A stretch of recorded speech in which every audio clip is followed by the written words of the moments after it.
गलती भइल बा हमसे, जो मर्जी सजा दे दा।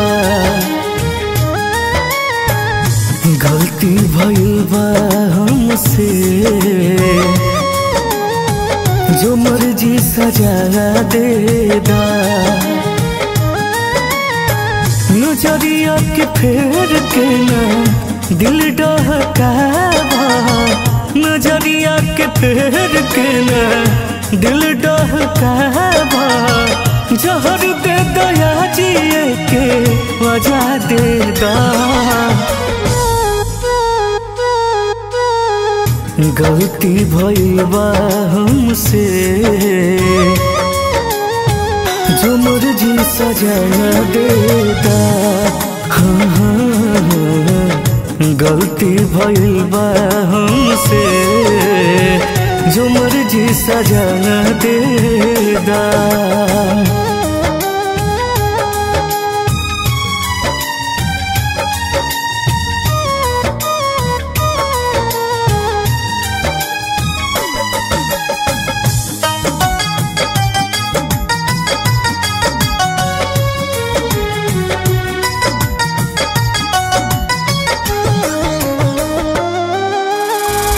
मर के तू हक हकदार न बदला।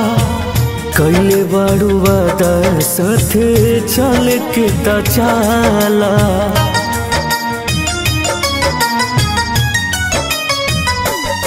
जीना छूटे हमरा से आदत बनल बारू। जन से ज्यादा हमरो जरूरत बनल बारू। कर जन घात हो, सुन हमर बात हो। कर जन घात हो, सुन हमर बात हो। एक बार मिले के वदा दे दा। गलती भइल बा हमसे, जो मर्जी सजा दे दा। गलती भइल बा हमसे, जो मर्जी सजा दे दा।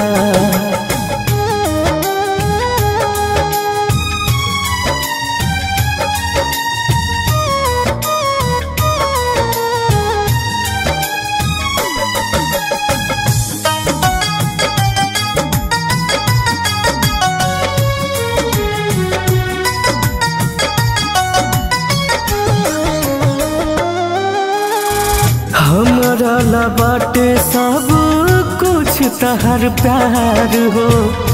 कहबू तो छोड़ दे सारा संसार हो।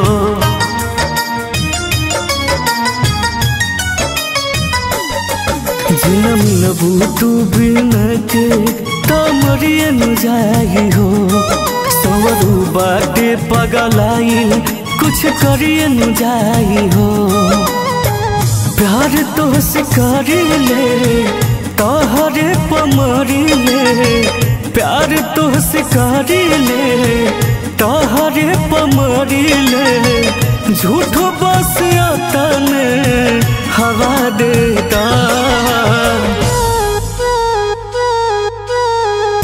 गलती भइल बा हमसे, जो मर्जी सजा दे दा। हाँ हाँ, गलती भइल बा हमसे, जो मर्जी सजा दे दा।